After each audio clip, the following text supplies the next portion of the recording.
As you know that the first passage is narrative. The first passage is narrative. So we have to read first the blurb, and you have two ways to go through. Whether you are going to make a kind of skimming quickly for the whole thing, not scanning, skimming. Then after that, you're going to go to the question, or you're going to read the question, then you're going to scan according to the question. We know that the 10 question is divided between mostly, inference, and function. And mostly is going to be without lines. So these kind of question, keep it till the end. Why? Because you're going to have a reference to those questions later. Or if you skim quickly, you can return back at the end if you don't know the answer and read the first sentence, the last sentence of each paragraph at the end. If you're going to do by question, if some questions are left till the end, read the first sentence, the last sentence, and get a kind of reference that maybe this question is going to be answered here. Let's find the first question. With engineer Ziad, he got it wrong. He got it wrong. He said, which of the following events referred to in the passage happened first chronologically? I need the first event that happened. Thank you. Wait, this inference and function without mentioning the line, so I'm going to keep it now. Number two, the main idea of the first paragraph is that, thank you, there's a little picture. And we know that in the main idea, actually also Ziad didn't get it right. Actually, for the main idea, you have to find the answer on the first sentence and last sentence. First sentence and last sentence. So what you're going to do right now, because there is a question that I don't know its answer, I'm going to read the whole paragraph, but I'm going to concentrate on the first and last sentence. Here he said what? We didn't read this. Let's read this first. Literary narrative. This passage is adapted from the book Flower, Confidential by Amy Stewart, 2007 by Amy Stewart. Holland and the Netherlands refer to the same country. Okay, now the first paragraph. I woke up at 5 a.m. and stared at the ceiling of my Amsterdam hotel room. Okay, so take care. Did the first sentence. Outside, the canal boats, which were rented to rowdy college students, had just gone quiet. This was a city of late risers, meaning the people wake up late. I got dressed and walked gingerly through the lobby, not wanting to wake the innkeeper who slept on the ground floor and stepped on the dark, empty streets. The fact is that if you want to go see someone in the flower trade, this is the hour at which you must rise. Now the last sentence. Even then, because of even then, I took the sentence before. Even then, when you finally show up at 6 or 7 a.m., blinking in the sudden daylight and trying to remember why you scheduled the meeting in the first place, the person you've gone to meet will look impatient, as though half the day is wasted already. Okay, now I read it all. I found that there's some events that happened, that he woke up in the morning, he went out and he didn't want to wake up the innkeeper, he wanted to meet someone at 6 or 7. So this is a chronological order. The problem that all of these are mentioned, the author woke up at 5, did the first, actually, according to the paragraph. The students on the canal boats quieted down. Okay, maybe quieted down before he woke up. The author bus passed the Amsterdam airport. We didn't read this, so we have to continue to know when this happened. Flowers and plants started arriving at the auction. Also, we didn't read this. Okay, so I'm not gonna just to answer this. I'm just talking about this. Now we need to know the first and last sentence again. And because we said even then here, we take a sentence before. Here he said that he woke up at 5 a.m. Look at the hotel ceiling. Here he said that if you want to meet someone in the flower trade, it's better to go at this hour. It's better to go at this hour. And he said 7 a.m. Then he talked about that the man that he's going to meet is impatient. Let's go there and find. Here he said the author is not accustomed to getting up very early in the morning. He didn't tell me that he's accustomed or not. The author is surprised by how quiet Amsterdam is early in the morning. He didn't tell me that he's surprised. Even it doesn't mention in the first and last sentence, except that he woke up at 5. Though Amsterdam in general is made up of late risers. Wait, I read this actually here. He said, this the fact is that if you want to see someone in the flower trade, this is the hour which you must rise. But I read late risers, but I don't know where. I read it. It's not mentioned in the first and last, but it mentioned through the passage, the paragraph, late risers. And I told you that this city actually, it's an indicator for the people that they wake up late. Okay, we found late risers. The local flower trade is the busiest in early morning. Wait, here he said, the fact is that if you want to see someone in the flower trade, it mentioned here, this is the hour at which you must rise. You have to go in that time. So maybe because it's gonna be busy, maybe, I don't know. But this is the actual answer that I found to evidence. Because Amsterdam is unusually bustling. Bustling means noisy. With activity, it's advisable to meet with people in the local flower trade early in the morning. He didn't say advisable. He didn't say it's advisable. He talked in general. So the answer is H. Let's go to number 3. Again, inference and function without mentioning the line. He said the author most strongly suggests that when meeting with a person in the flower trade in the morning. No. I have read it right now. I just read it, teacher. I just read it right now. The author most strongly suggests that when meeting with a person in the flower trade in the morning, that person will look impatient because, here, that part, impatient, someone in the morning. So even though when you finally show up at 6 or 7 a.m., blinking in the sudden daylight and trying to remember why you scheduled the meeting in the first place, the person you have gone to meet will look impatient, as though half the day is wasted already. Okay, let's go there and find the answer. Ziad, you got it right. People in the flower trade are generally late risers. Here, he doesn't mention anything about late risers. In this sentence, it doesn't mention anything about late risers. He or she is anxious about wasting time. Wait, wasting time was found. He said, although half the day is wasted away already. Yes, he talked about wasting time. He or she can remember why the meeting was scheduled in the first place. First place also wasn't mentioned. It mentioned in the paragraph, but wasn't mentioned in those lines. People living in Amsterdam are always on the go. No, he doesn't say that. So the answer is B, and it's right now for Engineer Ziad. Number 4 also it's right for Engineer Ziad, and it's easy. Why? Because there are lines. He said the information between the dashes in lines 23 to 25 mostly strongly suggest that flower market generally tend to, okay, 23 to 25 here between the dashes. Okay, but I need to read from the beginning of the sentence from here.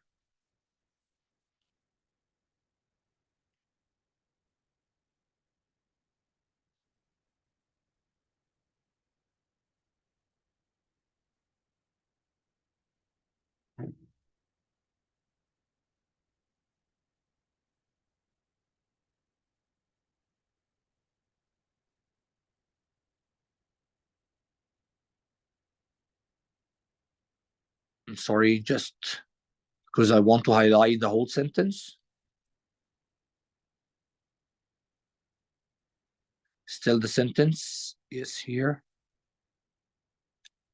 So the last part is here.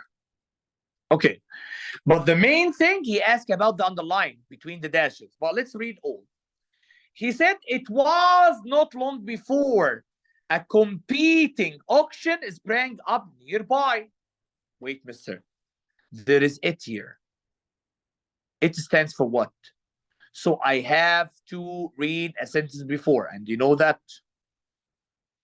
So let's take a sentence before. Okay. They called again, mister. They, I have to read a sentence before.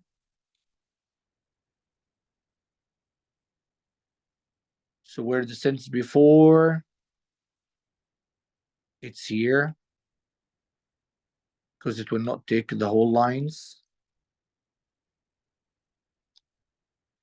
And here he said it's known again since before. Okay, thank you. But the main answer is going to be on these dashes. But I have to read from up.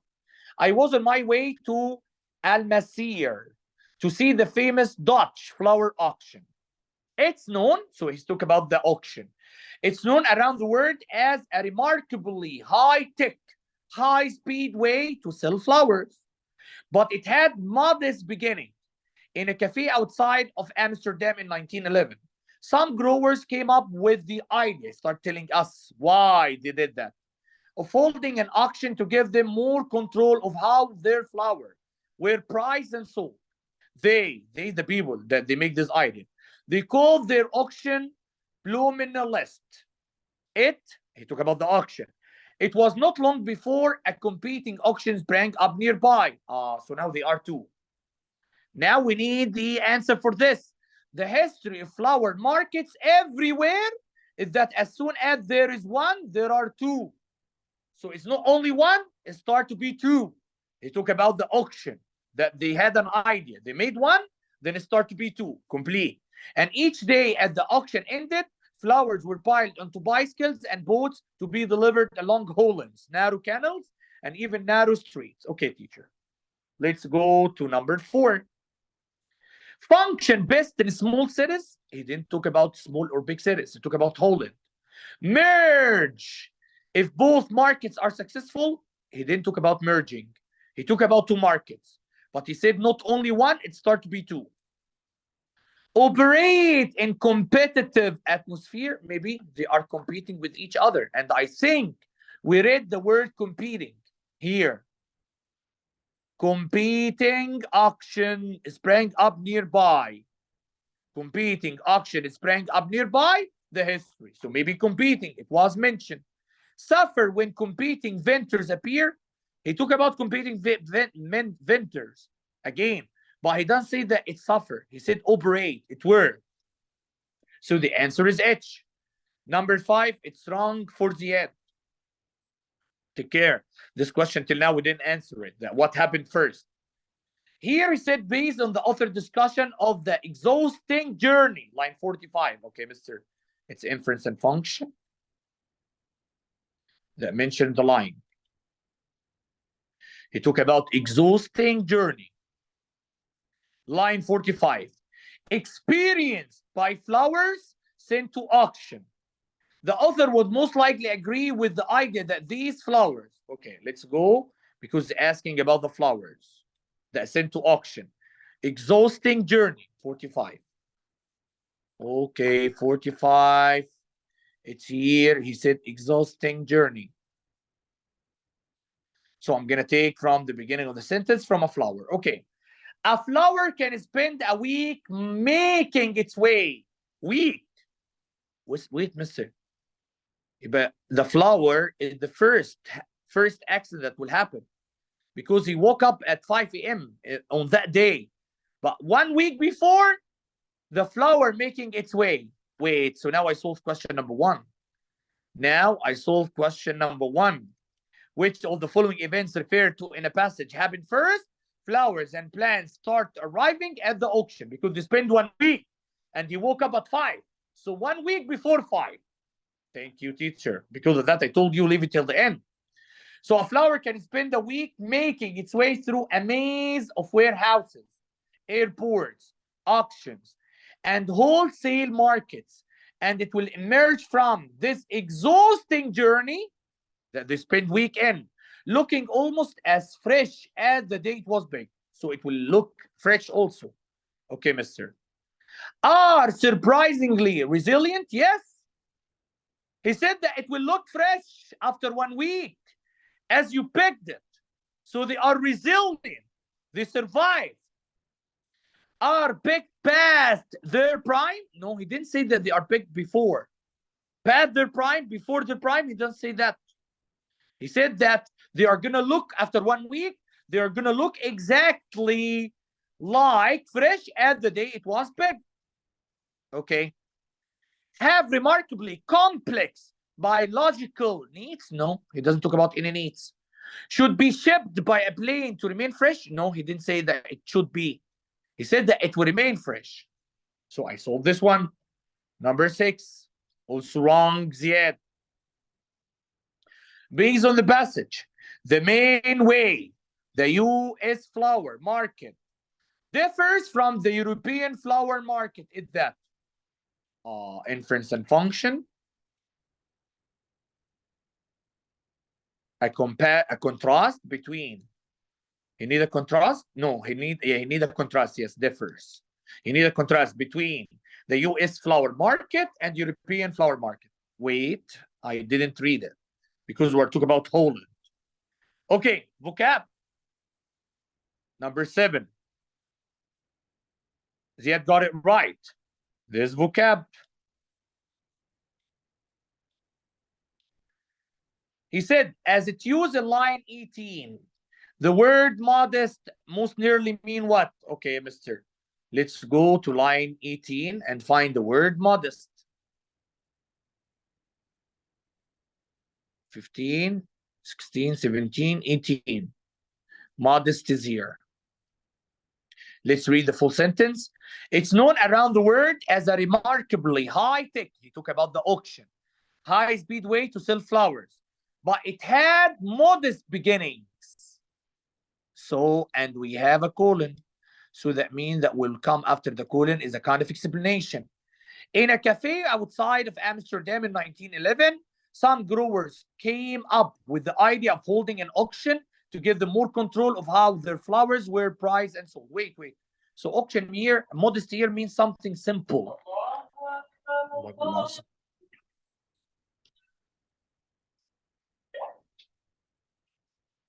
Modest here means something simple. So I have here the words. I have simple, clear one. Simple. People in a cafe decide to make this auction. Okay, mister, but I need to know the meaning of others. What the meaning of bashful? Bashful means shy. Bashful means shy. Okay. What about middling? Middling like it's in the middle, or middling like the one that play with it? No, middling here means that it's in the middle. It's between, not high, not simple. No, it's not in the middle. He said modest, simple. The last one is decent. And decent here, it actually doesn't relate to any market. Here, decent means good or ethical. When I said that this man is decent, so good. No, mister. It's simple. Because it starts in a cafe by some people to just know the price of theirs. Okay, thank you. Did you find anything about US flower market and European? No. Let's go to 8. Details. Let's find 8 with Ziad. 8 is wrong also, Ziad. Details in the 3rd paragraph. Line 33 to 46. Is it the whole paragraph? Yes, the whole paragraph. Indicate that one similarity. I need one similarity between the flower industry in the United States and flower industry in Holland. Wait, this was a contrast, here a compare to show similarity. But here between US and European, like Holland, European also like Holland. Yes, Holland is a European country. Here between US and Holland, but I need similarity. Wait, mister. So now I'm going to read this paragraph and maybe I'm going to be able to answer number 6. Okay, let's highlight it.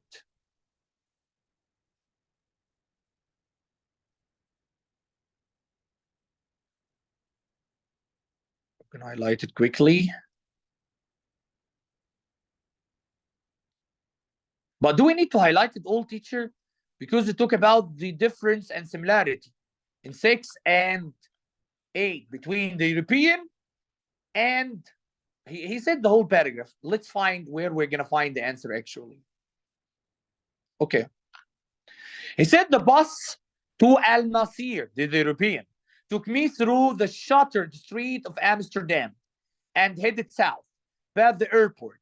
The world seemed to be coming to life at last. And on the road, we passed dozens of trucks, some of them plastered with the same grower and whale sailor logos you would see in Miami. Yes, Miami here means US. So the same trucks,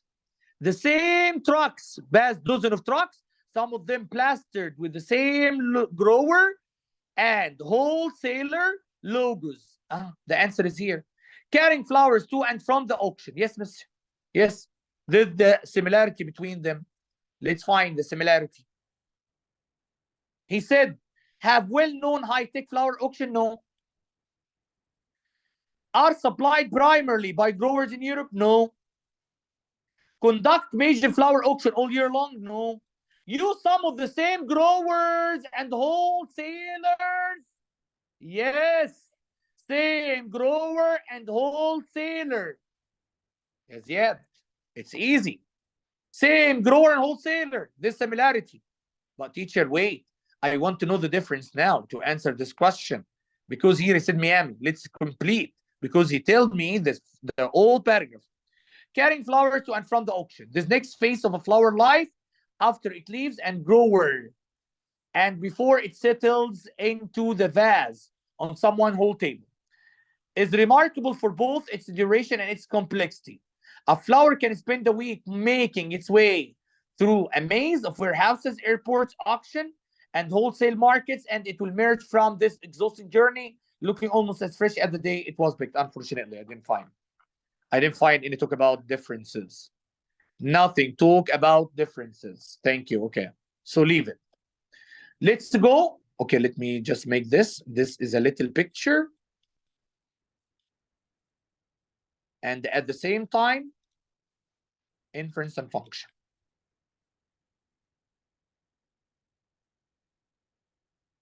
Okay, question 9. The author refers to the Magic Kingdom and Epoch theme parks, mainly two. Again, inference and function without mentioning the line.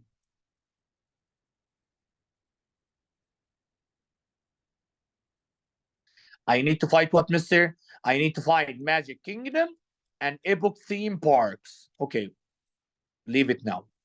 Number 10.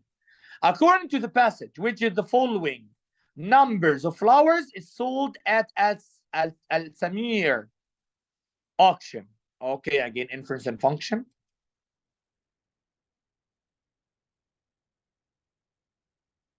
Without mentioning the line, he need what? He need the number of flowers is sold at Al-Masir auction. Okay, mister. Actually, I nearly read all of this. So I think the answer is going to be here. So you can go through quickly to find the contrast between US flower market and European flower. You can go quickly to find anything talk about Magic Kingdom and Epcot theme parks. Find anything talk about the number of flowers is sold at Al-Samir auction. Okay, let's find. Wait, mister. I found the first question here.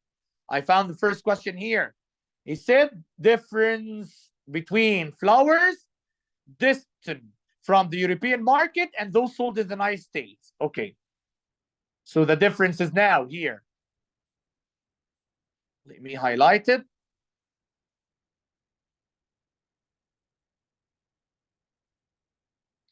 He said the existence, this auction highlight one major differences between flowers distant from the European market and those sold in the United States. Till now, I didn't find the answer. So, okay, here.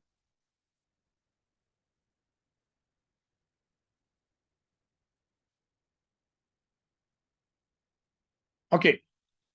He said the flower that I saw arriving in Miami, United States, were heated in every direction at once. In every direction. They were going by truck, rail, and plane to wholesale market, distribution center, bouquet market, retailers, and even directly to customers. There is not a single centralized market for flower in the United States. complete because we didn't finish. But the flower and that come into Schiphol Airport outside Amsterdam, the major port of entry for European flowers are almost all going to Al Samir. All of them is going to Al Samir. So here in the United States, go in all direction. But in European, it go only to this auction. Okay, so now I'm gonna solve this, teacher. Let's read this. Flowers in the United States are usually shipped directly to customers. No, no, no, no, no. He said go everywhere. Flowers in the United States are transported by truck, rail, and plane. Yes, I know that. But he said go everywhere. Got everywhere. Not only by this, because also it come by truck, rail, and plane in the European flower auction. There are no wholesale flower market in the United States. No. There is no centralized flower market. Yes, because Al Samir only found in European centralized flower market in the United States. So in the United States, there is no centralized one. So the answer here is J. 6, we said that it's wrong for the. Okay, till now we didn't find the Magic Kingdom or theme parks, and we didn't find how many flowers are gonna be sold. Let's continue. But let me write these lines: 45, 46, 47.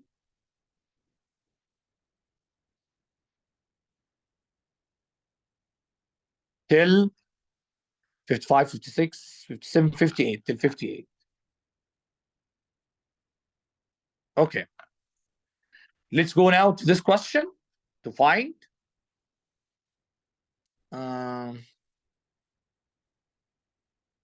You can go quickly to find the number or no number till now. No number till now. I need also to find the places. The places.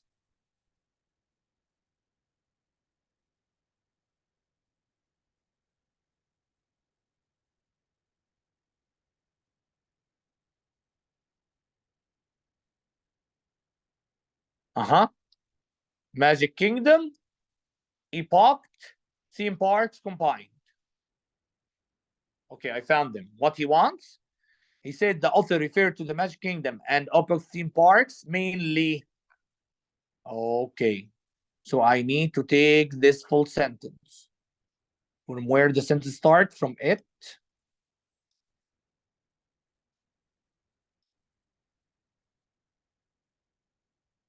And because there is it, I need since before.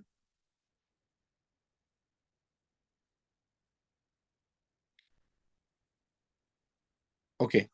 He said this place is a behemoth in the small town of Al Samir. It employs 10,000 people in a town of just 20,000 and occupies almost 450 acres, an area larger than Walt Disney World's Magic Kingdom and Epoch theme parks combined. So it's larger than them. Okay, let's find out. And this already we finished it. So let me erase the circle. Indicate that Al Samir market is more crowded. No, he didn't say that it's crowded. Then the two theme parks, he said that it's bigger, I think. He said larger. Okay. Provide support for the idea that Al Samir market is a lot of fun. He didn't say that. Suggest that Al Samir market employs as many people as the two theme parks. He didn't talk about employees, despite he said that he 20 or something like that. But he said about the large. Emphasize the sprawling space, the size the Al Samir market occupies. Yes, he talked about larger, so we're talking about the distance, the space. Thank you. We finished number 9, but till now, I don't know how many flowers. We need to know the number of flowers sold at Samir. Let's continue.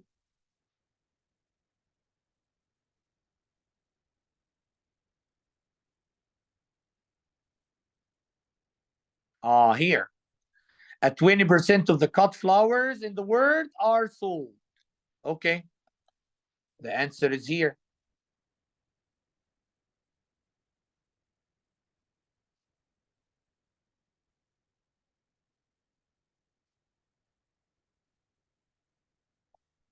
Okay, he said a full 20% of the cut flower in the world are sold at this very spot. And about half of the world's cut flower supply moved through the Dutch auction system. Okay, mister, let's find. He said 10,000 flowers per day. He doesn't say that. He talked about the number. Half of the flowers grown in Holland? No. 20% of the world's cut flowers? Yes. He said 20%. Clear. 80% of the flower in the European market? No. So the answer is 20. I want to know number 9 for you, Ziad. You got it. Actually, you wrote H, and number 9 doesn't have H yet. And 10, you write G. Look, they are easy, yeah? They are easy. Let me just write for number 9 where we found it. We found it in 76 till 81.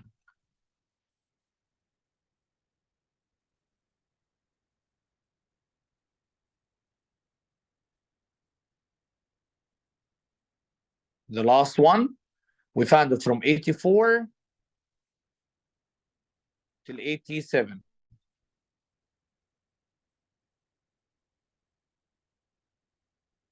I wish that you're going to return back to the annotation later. Now, with the second one. Now, with the second one. Who's the second one?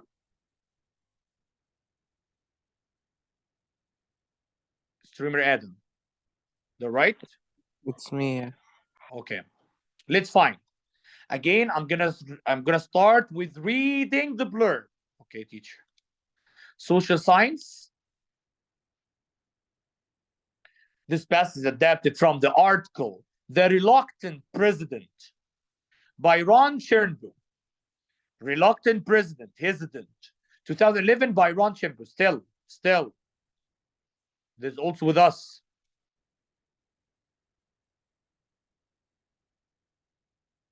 On February 4, 1789, the 69 members of the Electoral College made George Washington the only president to be unanimously elected. But Congress was unable to meet until April to make the choice official. Okay. He talked about history. Let's go to the first question. And streamer Adam got it wrong. Which of the following statements best capture the broad general message of the passage? This is a big picture.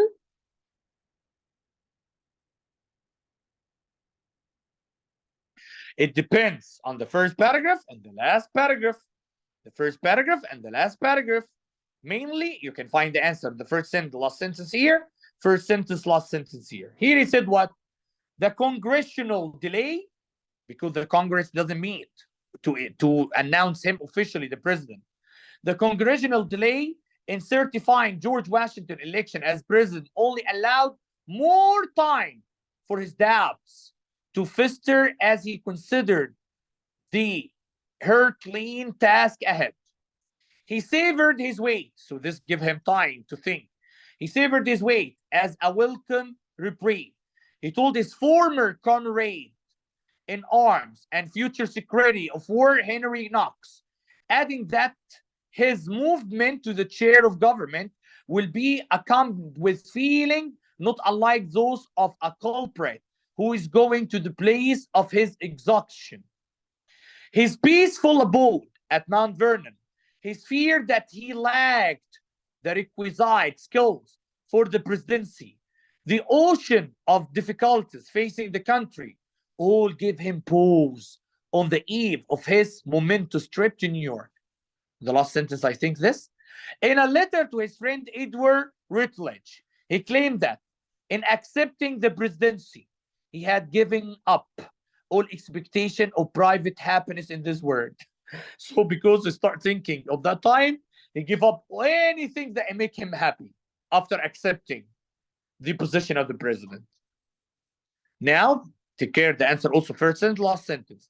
Because the vote counting had been long delayed, Washington, 57, felt the crush of upcoming public business and decided to set out promptly for New York on April 16, accompanying his elegant carriage by Thompson and aided David Humphreys.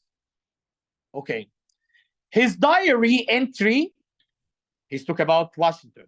His diary entry convey a sense of foreboding. About 10 o'clock, I bade adieu to Mount Vernon, to private life, and to domestic felicity, and with a mind oppressed with more anxious and painful sensation than I have words to express, set out for New York, with the best dispositions to render service to my country in obedience to its call, but with less hope of answering its expectation. Waving goodbye was Martha Washington, who wouldn't join him until mid-May, his wife.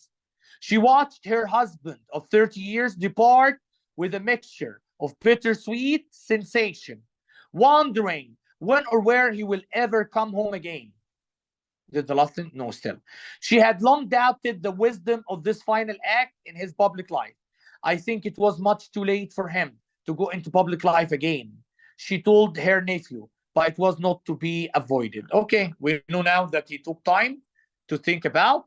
So here, the most effective leader pairs strong inner confidence with public display of humanity. No, there is no confidence actually. He lost. He lost. Living a comfortable, maybe familiar life for the unknown will likely have great rewards. No, he didn't say that it has great rewards. Yeah, he's moving from familiar life to unknown, but I didn't say that it has great rewards. He said that I'm not going to face anything except depression. Even a leader who strongly supported, yes, because here we know that they choose him. They choose him without his knowledge by the public, maybe deep private insecurities, yes. Yes, it was mentioned by his wife, by him, so it can be. Electing someone who is not prepared to lead may have dangerous consequences. No, it doesn't say that it has dangerous or not. So the answer is C, with an easy way. Number 12. You got it also wrong, Adam. One function in the passage of including information about Mount Vernon and Martha Washington is to create a contrast between George Washington. Wait. I think Mount Vernon and Martha Washington was at the end. Martha Washington and Mount Vernon. We read it. Okay, this is inference and function, but we read those lines.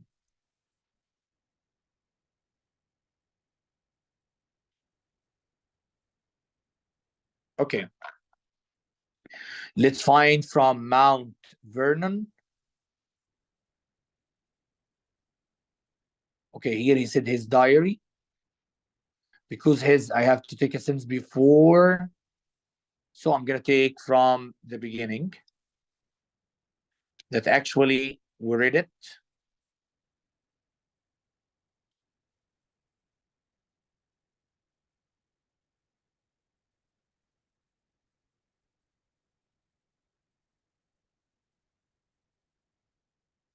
But we need also Martha Washington. So I think the whole paragraph.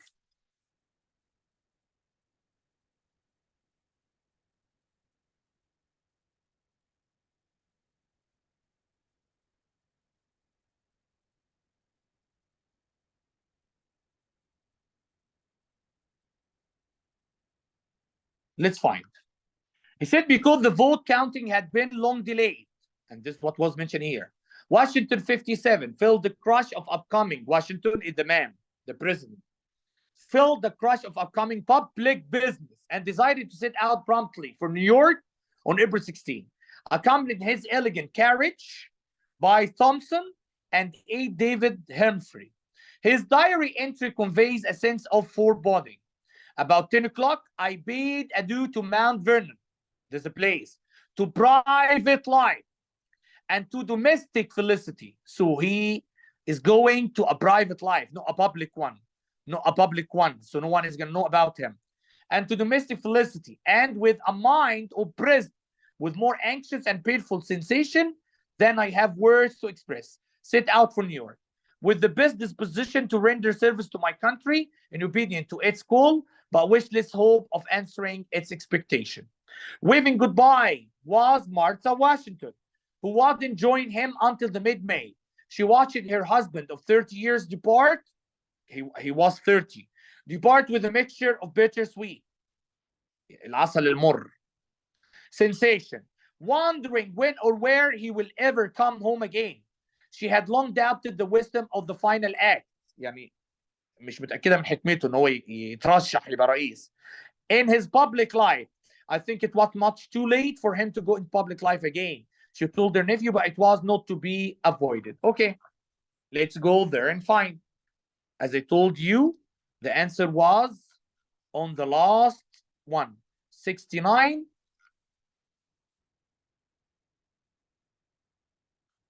till 85, 86, 87, 88, till 88. Carefree. Who is caring? His wife, maybe. But here he said carefree. Carefree, that no care. Carefree, that no care. No, from the beginning, I'm not going to take it. No, because all of them are caring about him, even his wife. But let's continue. Casual demeanor around his family and a certain aspect with advisor and aides. No, no, no. Idyllic. Idyllic means take care that his wife at the end, she said, but it was not to be avoided. It was not to be avoided. So maybe actually give me an answer that it's idyllic, meaning that it's something idle, something good. Maybe he's going to be a president. He's going to be a president. And she said that something that cannot be avoided. Something that cannot be avoided. So we can say pleasing, something pleasing.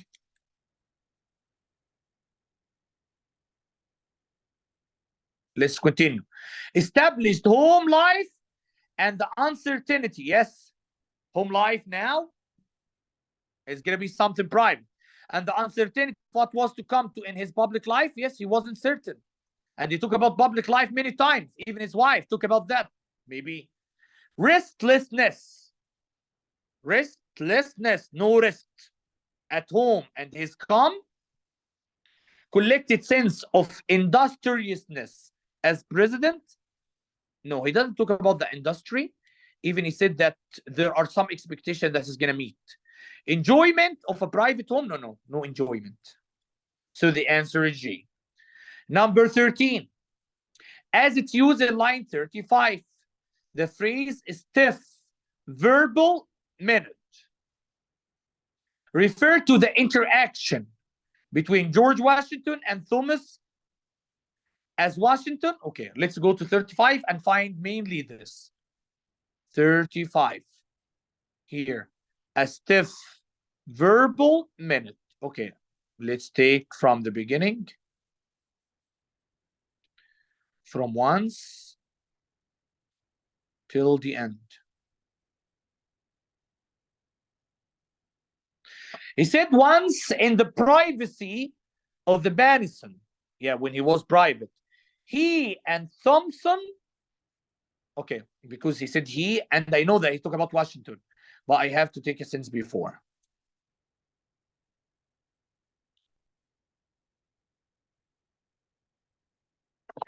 Around noon on April 14, 1789, Washington flung open the door at Mount Vernon and greeted his visitor with a cordial embrace. They hug each other.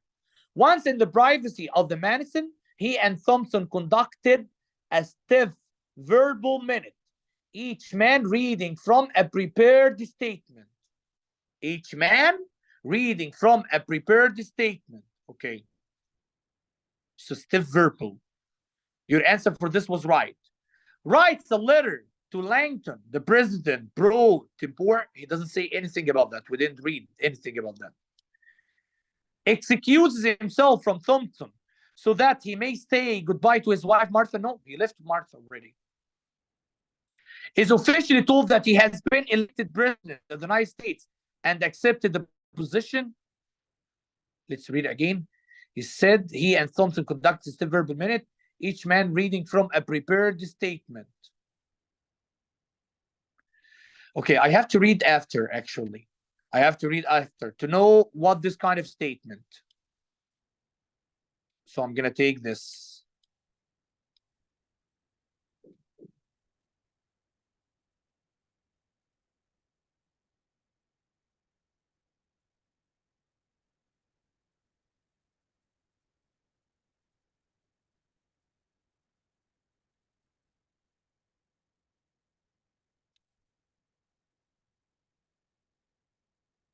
Okay, let's read now the statement.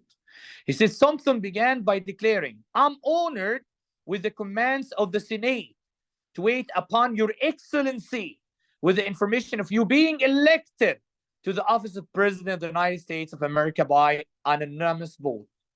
Thank you. It's the answer. It's the answer. Is officially that he has been elected President of the United States and accept the position. But we didn't read accept the position. If you're gonna continue, we're gonna find it accept. But enough. Formally resigns from his position as commander in chief of the army and appoints a replacement. No. This statement was about that he was appointed as the president. Okay, thank you. Till now, we don't have anything missing. 14. The passage of the author argued that the letter read to George Washington on April 14, 1789 suggests Landon concerned that. Okay, the first question, I'm going to leave it. Inference function. Despite that, you can find it easily. Why? Because it has a date. If you're going to look at the passage, you can find this date easily. No, I can't find it. No, here. It's the same one. Wait, mister. It's the same line. Why I'm going to just keep it? No. I have to answer it. Here. Okay. Let's find because there is a missing one. The passage author argued that the letter read to George Washington, April 14, 1789, suggests that Landon concern. Okay, I need to know Landon's concern. I want 14 for Adam. He got it wrong. Okay. Again, I'm going to read the same thing for question 13. From line 32. But we didn't find the end because we need Landon's. Okay. Around upon noon on April 14, 1789, Washington flung open the door at Mount Vernon and greeted his visitor with a cordial embrace. Once in the privacy of the Madison, he and Thompson conducted a stiff verbal minute, each man reading from a prepared statement. Thompson began by declaring, I'm honored with the commands of the Senate to wait upon your excellency with the information of you being elected to the office of President of the United States of America by an anonymous vote. He read aloud the letter. I need the other one. I need the concern of this one, of Landon. He read aloud the letter from Senator John Landon, thank you, of New Hampshire, the President pro tempore. Suffer me, sir, to indulge the hope that so auspicious a mark of public confidence will meet your approbation and be considered as a sure pledge of the affection and support you are to expect from a free and enlightened people. Okay.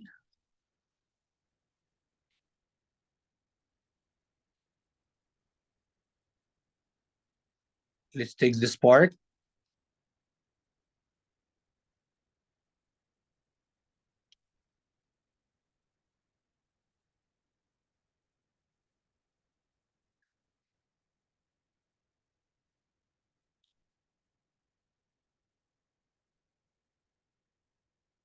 Okay, there was something differential, even slightly servile, Landon tone. Okay, also this with us because Landon is here.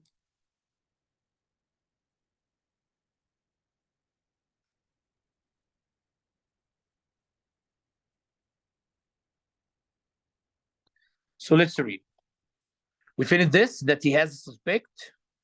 There was something differential, even slightly servile, in Landon's tone as if he feared that Washington might range on his promise and refuse to take the job. So he found that in the tone of Lyndon that he feels that maybe Washington would refuse. Thus was greatness once again thrust upon George Washington. Okay. Let's find. We said from 32 till 51.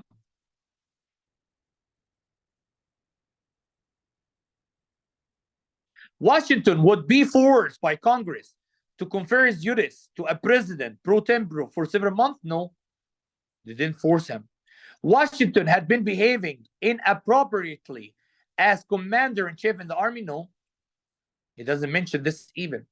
The problem facing the country were insurmountable for any new president. I know that there was problem, but here he talk about the tone.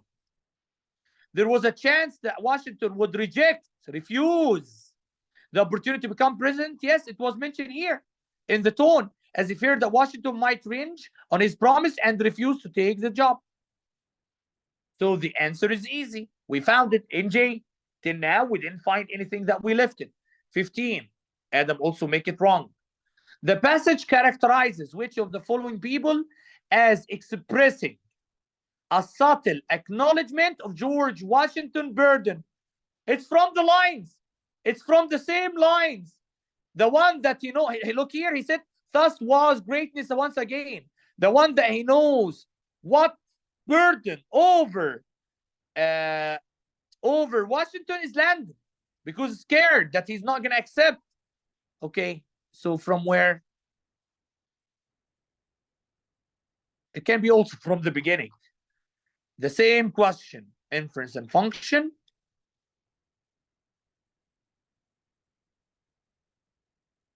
From 32 till 51. According to the passage, the congressional delay in certifying George Washington election allowed Washington time to, we read this in the first paragraph, I think. We read this in the first paragraph. We read this in the first paragraph. Here.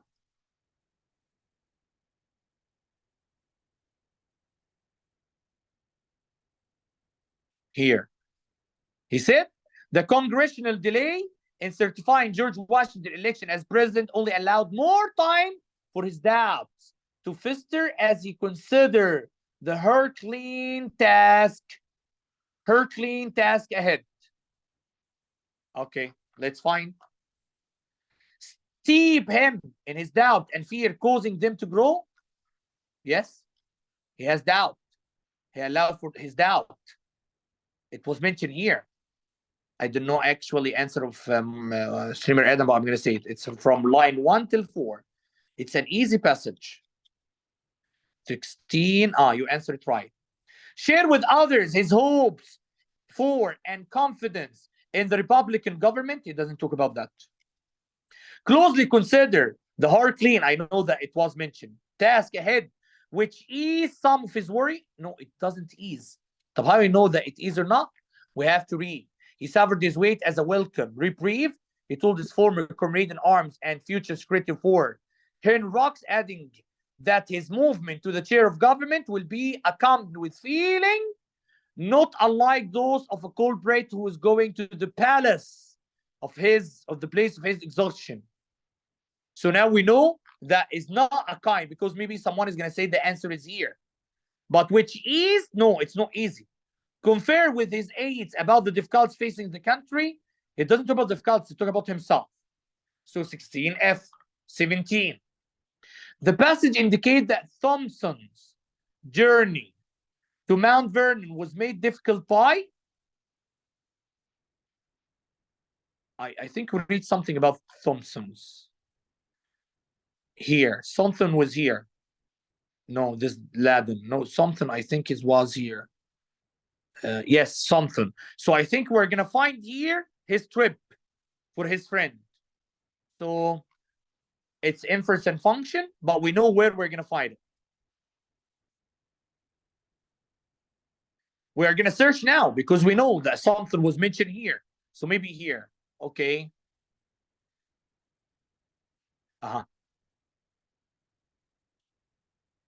The day after Congress counted the electoral votes, declaring Washington the first president, it dispatched Charles Sumter, the Secretary of Congress, to bear the official announcement to Mount Vernon. The legislature had chosen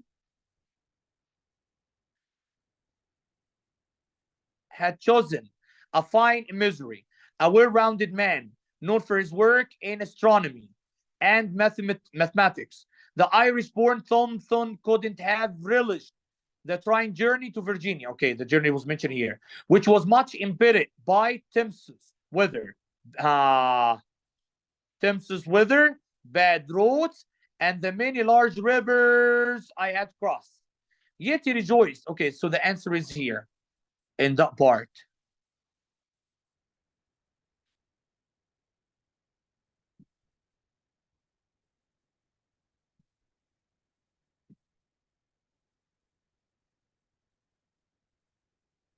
Okay, the answer with that part, it's 21 till 26.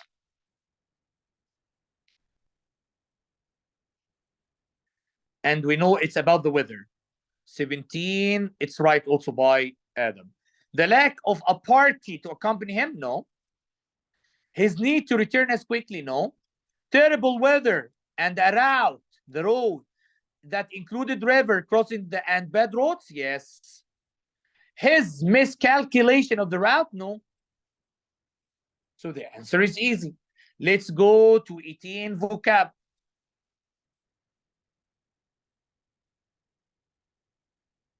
You need line 43, the word mark.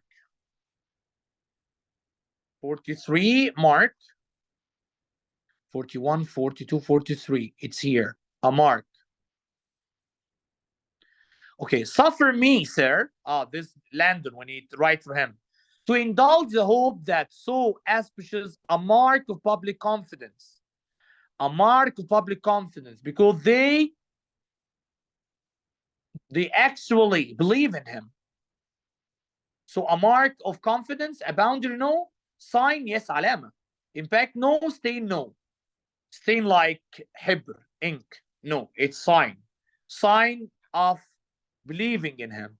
A mark of public confidence. A sign of public confidence. Okay. So 18 also you answered right. Okay. Let me just go through the things. I think now it's clear how to answer the passages. Dr. Ahmed, clear?